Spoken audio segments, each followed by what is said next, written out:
Nabila, qui s'est fait connaître dans des émissions de télé-réalité, a été placée en garde à vue aujourd'hui. Elle est soupçonnée d'avoir sérieusement blessé son compagnon au couteau à l'occasion d'une dispute.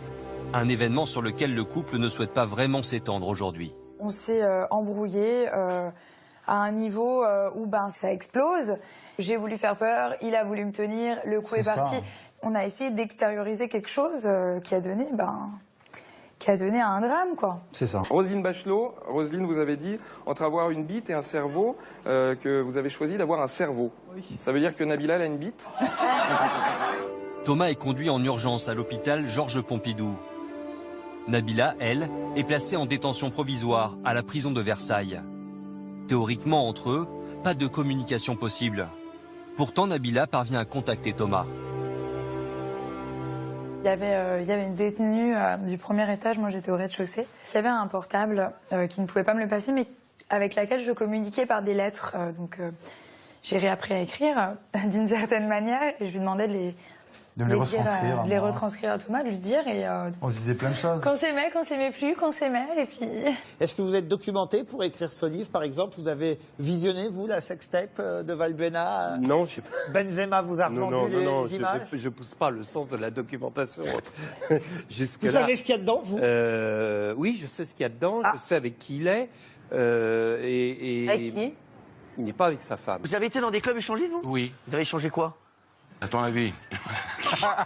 Mais Estelle, je connaissais pas ce monsieur, mais... Mais parce que vous m'avez pas demandé. Ah oui, bah oui. Je vous aurais renseigné. Et c'était quoi les échanges que vous avez? Ah bah c'était des échanges plutôt sympas, plutôt intimes, plutôt... Vous l'avez déjà rencontré sexuel. dans un club échangiste? Non. Non, parce que moi, dans celui où je vais, il y a une sélection à l'entrée, donc On peut dire ce qu'on veut de Benzema dans cette affaire, etc. Il a eu l'élégance de ne pas souligner ça. Vous voyez ce que je veux dire? Vous, par contre, ce soir, vous nous le dites. Vous étiez allé quand? C'était il y a 5 ans, 4-5 ans. Bon, il y a 4-5 jours plutôt, ouais. Non, au début, ne touche pas mon poste, au début. Ah ouais? Je vous avais dit, j'avais même attrapé la femme d'un joueur. Non. Ah oui, lequel? Vous avez failli pas le dire, vous avez failli dire. Vous avez fait un jeu de mots un peu... Quoi, vous aviez attrapé la femme d'un joueur? Oui, devant le joueur. Devant le joueur? Bien sûr. Non. Ah ouais. Un ancien joueur du PSG. Mais je peux pas le dire.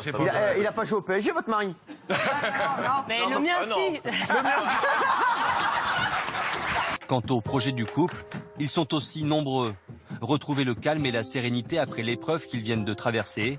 Et surtout, une envie, rester ensemble le plus longtemps possible. Et pourquoi pas même un jour, fonder une famille. Déjà, on a beaucoup de choses à penser avant les enfants, mais ça pourrait être une étape suivante. Ça veut dire que tu veux pas un enfant? Si, j'en veux. Bien sûr, Tu dis non. J'en veux, mais tranquille. Bah oui, tranquille, mais c'est ce que j'ai dit. Bah, c'est ce que t'as dit. Je me fais menacer maintenant. J'oserais pas. Je rentre pas avec toi sans.